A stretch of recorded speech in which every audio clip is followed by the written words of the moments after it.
Viewer discretion is advised. What's going on, ladies and gentlemen? This is The Night with Castrum coming at you with our second episode of what I'm tentatively calling Hot Takes. By Hot Takes, I of course mean that these videos are all unscripted. So maybe I'll work around getting to a scripted video at some point, but I've generally tried to avoid that because, you know, it's kind of like you get out what you put in kind of deal, but it seems like the more I put in, the less I get out. So with that in mind, I'm going to go ahead and continue on with one of our topics that's been on my mind today, because obviously the last video came out on the 7th, today is the 8th, and I'm planning on getting this published today. What's been on my mind lately has been a phrase that I coined in one of my creative writing courses that I took with a series of other students. But one of the students specifically was talking to me about the nature of some of my writing, and my writing is typically a little bit darker in nature. And usually you'll see a little bit of a reticence from your audience to engage with that kind of content. And when we were talking about it, he asked why I do it or what I thought about it. And basically I said, well, generally you need to be aware of the fact that if you make ugly work, expect an ugly response. And what does that mean? Well, it basically means that when you're making content that is a little bit nasty in nature or dark, you're not always going to get, a standing ovation. Specifically if it just threads the needle and it isn't quite transitional and it's just good. I've seen that a lot with my own work, and two games that come to mind, obviously one is topical, the other one isn't, but I want to resurrect it because I'm a necromancer of video games, it appears, is Max Payne, specifically Max Payne 3. Now, I'm aware that Max Payne has garnered a lot of support in the gaming industry with kind of a niche group of people, and to me, Max Payne 3 is probably one of the best games I've ever played of all time. I think it is probably the definitive noir game. It does noir really well, and not necessarily as a time sense, but as a kind of medium. And that is exactly what Max Payne is it's within the noir medium. And I think Max Payne is one of these games that didn't get necessarily the support it could have gotten from the Rockstar fan base because they're expecting a little bit of the lighthearted stuff, circa, or i.e. Grand Theft Auto 5 would be a good example of what they kind of expect, I think, what the fans prefer. Red Dead is a little bit darker, but Red Dead is a little bit more niche. I mean, obviously a lot of people have played it, but I think its content and its story is a little bit more niche. I would be curious to see how many people have actually completed the game, because I know as a fact I've completed the game, but I haven't completed the epilogue, which should put into perspective. I'm typically the, you pick up a game, you play it till it's done type, but I didn't do that with Red Dead. But back to Max Payne 3. I think Max Payne 3 was a fantastic game. It was really tight-knit. Its gameplay style, of course, wasn't loved by the fans, specifically of like Grand Theft Auto games, because there's no free roam or whatever, but I always look back on Max Payne 3 as one of those games that was just fantastic and deserves, if you've never played it and you own a PC, go ahead and buy that on Steam, folks. I think it's pretty cheap at this point. The game came out, at the beginning of the 2010s. And it's definitely worth your time if you value story-based games, which hopefully if you're watching my videos, that's the case. Now I would like to switch to my second area that is worth mentioning, because this is obviously the more topical point, and that is Cyberpunk. Some of the reviews from Cyberpunk have started to trickle in. There's a lot of talk about glitches and what have you, and that's kind of garnered some low results or lower than expected reviews from some of the gaming outlets. But personally, for me, I really think that this is kind of a Trojan horse, so to speak. I think what we've heard a lot of is a lot of the journalists, which, again, if you guys aren't aware, typically journalism in general, but specifically gaming journalism in this context, is pretty left-leaning.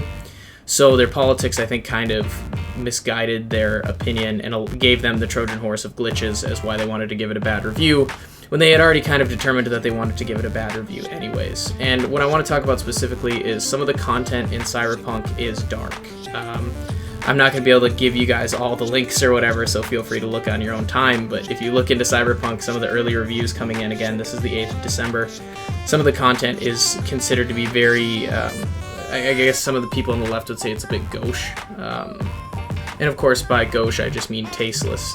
It has been seen by many. There's some instances, I guess, of sexual assault, and sexual exploitation is obviously a pretty consistent theme, which, if you're aware of the cyberpunk medium, like the whole idea of flesh being inferior to, solid steel is kind of a perpetuating point of it. But I guess to me, what I would present to people is like specifically there's some instances of sexual assault, or as they call it in, I guess, S-assault, which I don't really know why.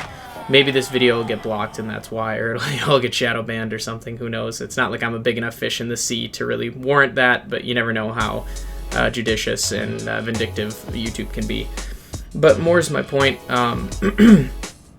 Some of this content regarding sexual assault is absolutely vital to building the universe of Cyberpunk, and I actually applaud CD Projekt Red for doing that, because having that, like, this is what's forcing you to ask questions. This is the kind of stuff where it's like, okay, you know, if this is just a power fantasy, then go play something else, man. I mean, I know Avengers is sucking pretty bad, but like, if you just want a straight, like, oh, it's a power fantasy game, I get to be really powerful, then play Avengers, because like, Cyberpunk by its nature is a story that is out there to kind of push mediums and kind of ask questions. It's provocative, and that's exactly what the game is doing. And I think that that's actually pretty true to Mike Pondsmith's vision of what a game should be like in his universe. So I don't know, like, I'm aware it's uncomfortable, and there is a line. I've heard the phrase before, you know, that art is subjective, and like I always respond when people say art is subjective. It's like, well, yes, art is subjective, but there is such thing as bad taste. And I wonder, you know, obviously I haven't had my hands on it yet, but I do wonder if Cyberpunk is, you know, kind of threading the needle, or, you know, walking close to the line, or if it's in pretty safe territory and there is just kind of this feeling of oversensitivity amongst the media, which I would present in regard to this overall concept is, so Cyberpunk's a pretty anti-corporate message throughout their work, right? So why would CD Projekt Red send corporate outlets their early copies of the game? I get it that, like, you know, business has got to conduct business, but it would have been cool to see them actually just like support your local content creators. You know, there's plenty of people out there who have tens of thousands of fans who have, you know, dutifully played the game, or, you know, dutifully prepared for the game and been excited and put out a lot of content regarding it, much more than say IGN or GameSpot has done. Yet they're the ones who get the review, or get the early access code rather. So in any event, I would stress to anybody watching this video to consider, when you're playing games like this, to, like, you know, if video games are art, which I'm not convinced of that. I think generally my principle has been video games can be art, but it's not for sure. It's possible, but it almost has to transcend the medium, which isn't always a possibility, or even, you know, maybe the chops of the writers, they just don't have it. But I would believe that based on what I've seen of Cyberpunk, we're getting a piece of art here, and art is supposed to be provocative. It's supposed to evoke emotion, and maybe that emotion is disgust, which I think, you know, the old phrase that I was told regarding Cyberpunk is it's high-tech, low-life. And I think that that's a really, really important point for us to remember as we're playing this, is that, you know, Night City is not supposed to be a utopia. It's supposed to be a dystopia. It's supposed to be a dark universe. It's supposed to be full of people who are kind of grimy and nasty and doing the kind of things that you don't really want to see in your everyday life. And yes, this makes you uncomfortable, because that's kind of the point, right? Like, it's supposed to be pushing the medium, or pushing the envelope of, okay, like, hey, this is a universe where people do the same things they're doing now. Because, like, obviously, if you guys aren't aware, like, sexual assault is still one of the most common crimes in America, and I would assume the world. So we shouldn't say that this isn't, like, a thing. So I guess what I would say is, as long as it's done somewhat tastefully, and I've heard that a lot of people claim that it's done with, like, irrelevancy, right? Like, it's not tasteful, but is that not a message in itself? Like, isn't it important for us to consider that, like, you know, in this universe where flesh means nothing and people, you know, overpopulation is such an issue, that, like, yeah, unfortunately it appears that with the historical precedent in mind, which, if you guys aren't aware, I am a historian, or a training historian, I should say. With historical precedent in mind, it's important for us to remember that, like, usually the women and the children are the worst to get it in a society, and then if the men are getting mistreated, then that's usually a sign of a very poor society, or at least poor morally, maybe not economically, it's tough to tell, but usually those two are hand in hand. So I would again stress to people that as they're playing these games, like, take a deep breath, think about it. You know, again, I seem to be becoming an advocate for keep your hands away from your keyboard, or, you know, your keyboard on your phone. Like, don't go to Twitter right away and, you know, take to the streets and throw firebombs at CDPR. Instead, ask yourself, what are they trying to get you to think about? What are they trying to get, you know, what are they trying to evoke? And what kind of city is Night City, and what kind of people are in it? I mean, back to the points on Max Payne. Max Payne does a pretty good job of that. I mean, I think they did a pretty smart move on making it about organ harvesting, because it's evocative in its own way. But you could have easily made Max Payne 3 about, some sort of child sex trafficking ring or something like that. I mean, I don't think it would really sell in the current gaming industry as it is, but from the story standpoint, you could have pulled it off, and it would have evoked the same emotional response, at least in my opinion. However, I'm aware that that isn't always the case, so I think organ harvesting is a safer bet. Which, I mean, I'm sorry if you guys got that spoiled, but the game is almost 10 years old. I don't know what to tell you.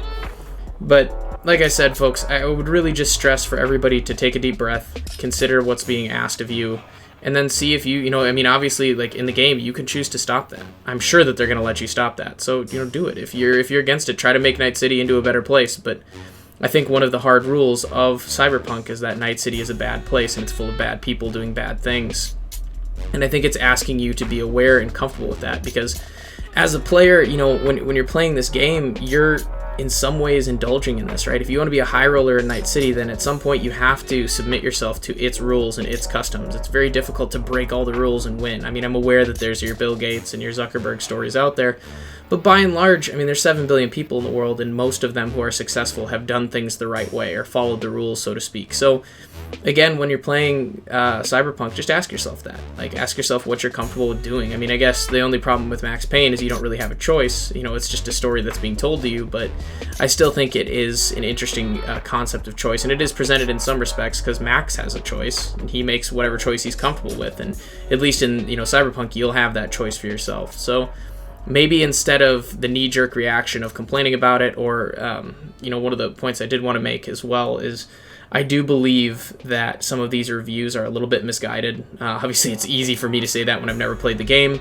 but I think that there's a lot more going on here, folks, and we are aware that there is a substantial amount of media that was published, within the last couple of weeks, talking about the general feel in the gaming industry as far as journalism goes, of a very negative attitude towards Cyberpunk and CDPR, whether it be their real life worker conditions or their in-game kind of universe they've created. But it's interesting to me because this stands not much different than The Witcher. I mean, if you've ever gone to a brothel in The Witcher, you have to ask yourself, are you supporting or are you okay with the sex trade as long as your character's a Chad alpha, what? Or is it just because you're trying to pretend like none of this is real anyways, which I think at some point when I do one of my other hot take videos, we're going to do a deeper dive into Spec Ops: The Line, because that game kind of asks the same kind of questions and probably does it in a better way than most games ever have, and to include actually reading as well. But games have that ability to transcend certain mediums because they're, you're participating as the consumer. So again, folks, I just want to present for the last time, when you see something wrong in Night City or whatever, instead of just complaining that it's in the game, ask yourself why you didn't do anything. Even though it's not real and whatever, because either if it's not real, then it doesn't matter. But if it's real to you because you're immersed, then why didn't you do anything? Instead of blaming it on the developers, right? At some point, the buck has to stop somewhere. And if you allowed it, then you allowed it. Or, even bemoaning that it's a part of the game, I have to present one last time that, ask yourself why it's there. And ask yourself, is this game trying to get you to think about something instead of just saying, well, I just don't like that because it makes me uncomfortable. So hopefully you guys like this content. I'm trying these videos out. They seem to get a little bit more engagement than usual, and I'm pretty excited about that. And without further ado, this is The Night with Castrum signing off. Thanks for watching, everybody. We'll see you on the next one.